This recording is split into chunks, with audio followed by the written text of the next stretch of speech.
2025 ICC women's world cup ODI champion பட்டத்தை India வென்றுள்ளது. அதாவது 2025 ஆண்டு 13வது சர்வதேச ஒருநாள் 50 ஓவர்கள் கொண்ட போட்டிகளினுடைய உலகக்கிண்ண கிரிக்கெட் தொடர் மகளிர் இந்த தொடரின் சாம்பியனாக இந்தியா மகுடம் சூடியிருக்கின்றது. 25 வருடங்களுக்கு பிறகு புதிய ஒரு அணி சாம்பியன் பட்டத்தை வென்றிருக்கிறது. இந்த 12 வருட காலமாக பார்க்கும்போது 12 உலகக்கிண்ண கிரிக்கெட் தொடர்களை பார்க்கும்போது 7 சந்தர்ப்பங்களில் ஆஸ்திரேலியாவும் 4 சந்தர்ப்பங்களில் இங்கிலாந்தும் நியூசிலாந்து ஒரு தடவையும் சாம்பியனாக 2000ஆம் ஆண்டுக்கு பிறகு 25 வருடங்கள் கழித்து ஒரு புதிய அணி சாம்பியன் பட்டத்தை வென்றிருக்கிறது. முதல் தடவையாக ஒரு ஆசிய அணி சாம்பியன் பட்டத்தை வென்றிருக்கின்றது. இந்த முறை இறுதிப் போட்டி தென்னாப்பிரிக்கா மற்றும் இந்திய அணிகள் மோதியிருந்தன. உலகக்கிண்ண போட்டிகளில் முதல் தடவையாக ஆஸ்திரேலியா அல்லது இங்கிலாந்து விளையாடாத ஒரு இறுதிப் போட்டியாக இந்த போட்டி மாறியிருந்தது. 2025 ஐசிசி விமென்ஸ் வேர்ல்ட் கப் தொடரானது இலங்கை மற்றும் இந்திய நாடுகளில் இடம்பெற்றிருந்தன. குறிப்பாக இந்தியாவில் அதிகமான போட்டிகள் இடம்பெற்றிருந்தன. இந்த தொடரிலே இந்தியா இப்பொழுது சாம்பியன் ஆகியிருக்கின்றது. பெருமைப்படக்கூடிய அளவுக்கு இந்தியாவினுடைய துடுப்பாட்டம், விளையாட்டு, குறிப்பாக களத்தடுப்பு, பந்து வீச்சு அத்தனையுமே சிறப்பாக அமைந்திருந்தது. சறுக்கல்களுக்கு மத்தியில் இந்தியா மீண்டெழுந்திருந்தது அப்படின்றதுதான் இங்கு சொல்லக்கூடிய ஒரு விடயம்.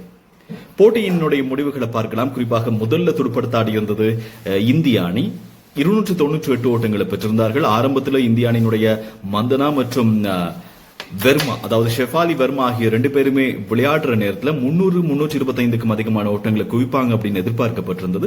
ஆனால் விக்கெட்டுகள் பின்னர் இழக்கப்படுற நேரத்தில் 298 தான் இந்திய அணி பெற்றுக் கொண்டது. 299 தென்னாப்பிரிக்க அணியினுடைய வெற்றி இலக்கு.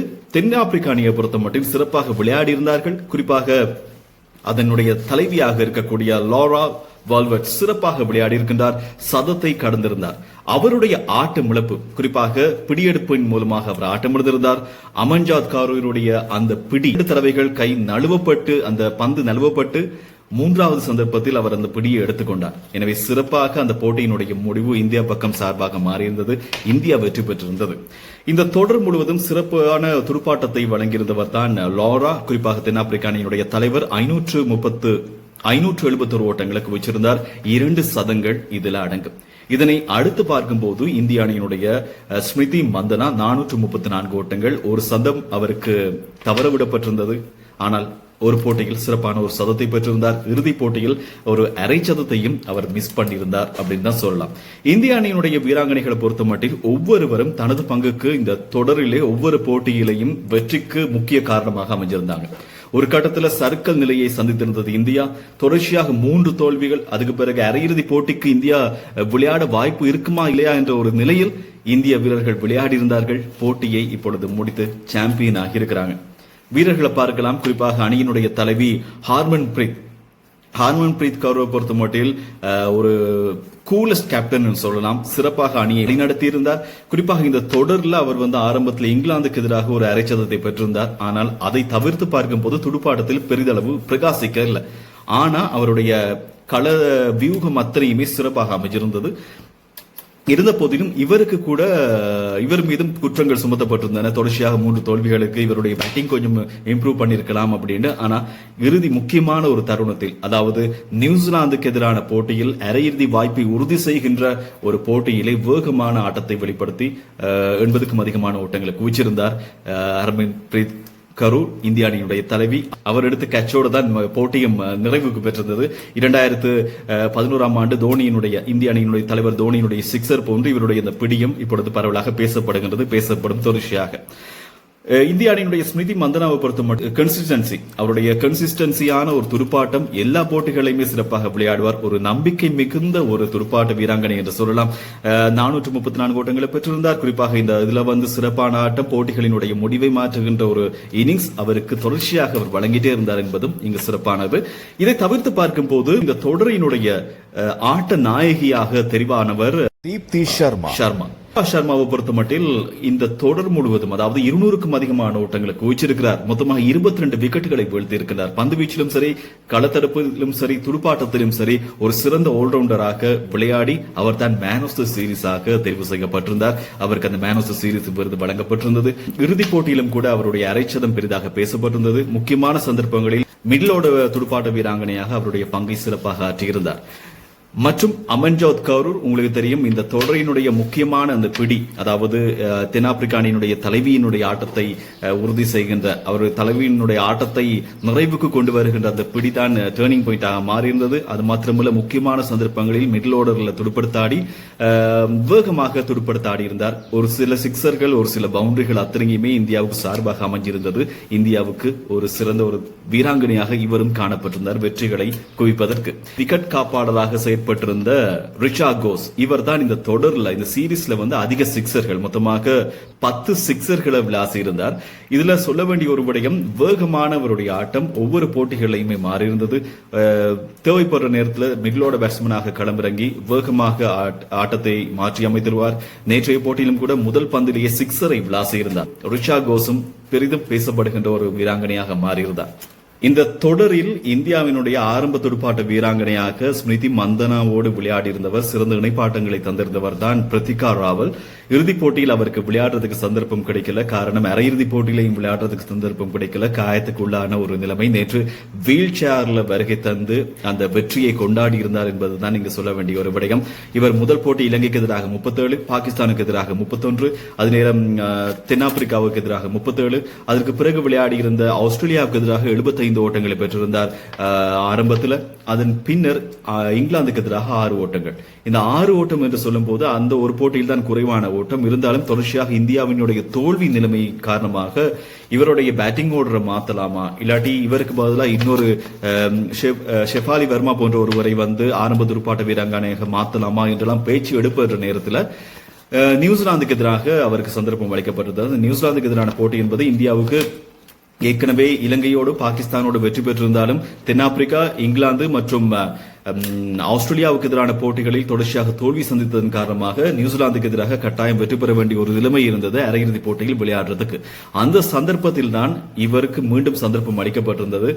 வாய்ப்பை மீண்டும் கொடுத்திருந்தார்கள். ஆரம்ப துடுப்பாட்ட வீராங்கனையாக விளையாடி இருந்தார்.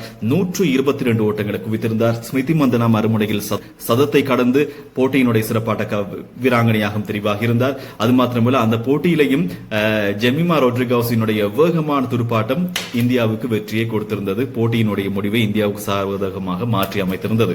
அப்படி இருக்கும்போது பிரித்திகா ராவலை பொறுத்த மட்டில் சிறப்பாக விளையாடி இருந்தார். பந்து வீச்சு நியூசிலாந்துக்கு எதிராக ஒரு விக்கெட்டையும் வீழ்த்தியிருந்தார்.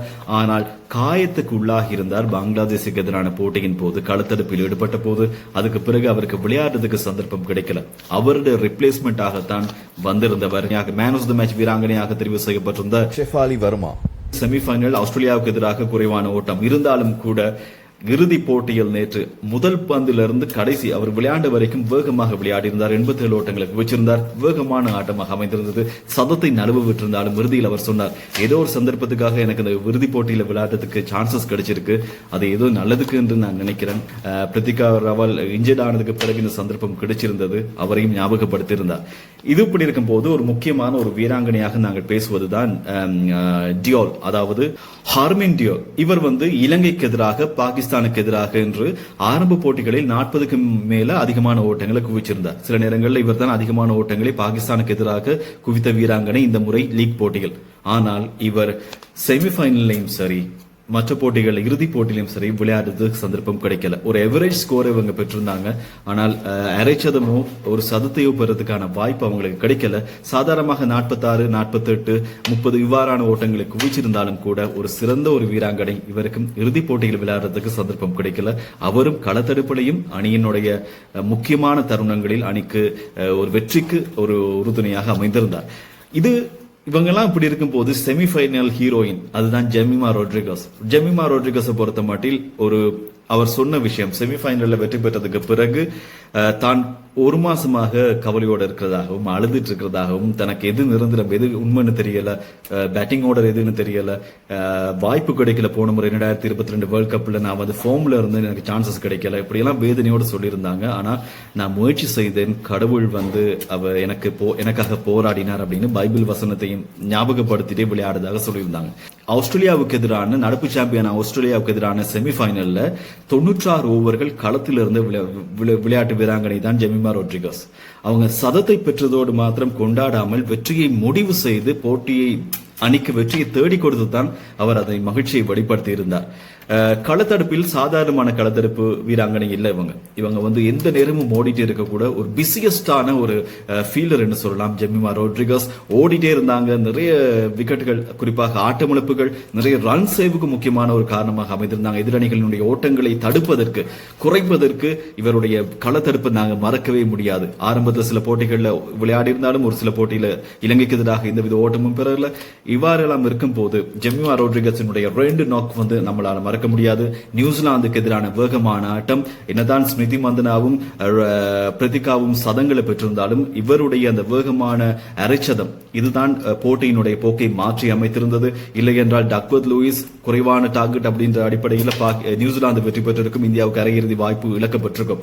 ஆனா அதை தாண்டி செமிஃபைனல்ல ஆஸ்திரேலியாவை தோற்கடிக்கிற அளவுக்கு சிறப்பான ஒரு ஆட்டத்தை வெளிப்படுத்தியிருந்தார். இறுதிப் போட்டிகளையும் விளையாடி இருந்தார். 20க்கும் அதிகமான ஓட்டங்களை ஜெமிமா ரோட்ரிகஸ் பெற்றுக் கொடுத்திருந்தார். களத்தடுப்பும் சிறப்பாக அமைந்திருந்தது. இவரும் இந்த தொடரிலே மறக்க முடியாத ஒரு நட்சத்திரமாகவும் மாறியிருக்கின்றார். 15 பேருமே தங்களுடைய பங்களிப்பை ஆற்றியிருந்தார்கள் என்பதுதான் சிறப்பு. இந்தியா வெற்றி பெற்றிருக்கின்றது. அதாவது ஏற்கனவே 2 தடவைகள் இறுதிப் போட்டியில் விளையாடி இருந்தது மித்தாலி ராஜினுடைய தலைமையில். அந்த 2 தோல்விகளை இந்தியா சந்தித்து இறுதியாக 3வது தடவையாக இறுதிப் போட்டியில் விளையாடி சாம்பியன் பட்டத்தை வென்றிருக்கின்றது. எனவே மித்தாலி கூறும்போது, கடைசியாக 2 தடவைகளில் நான் தலைமையேற்ற போது இறுதிப் போட்டிக்கு இந்தியாவை அழைத்து சென்றிருந்தேன். ஆனால் பெண்கள் அணி வெற்றி பெறும் என்ற எதிர்பார்ப்பு எனக்கு இருந்தது. இன்று வெற்றி பெற்றிருக்கின்றார்கள். இன்றுதான் நான் சிறப்பாக உறங்குவேன் அப்படின்றது சொல்லியிருந்தார். எனவே இந்தியா சிறப்பான ஒரு வெற்றியை பெற்றிருக்கின்றது. வாழ்த்துக்கள் குவிந்திருக்கின்றன. இந்த தொடர் முழுவதுமே ஒரு மறக்க முடியாத ஒரு தொடராக இது மாறியிருந்தது. ஒவ்வொரு வீராங்கனைகளும் அந்த போட்டிகளின் போதே சறுக்கல்லிருந்து மீண்டெழுந்து இந்தியாவை காப்பாற்றி இருக்கிறாங்க என்பதுதான் இங்கு சிறப்பு.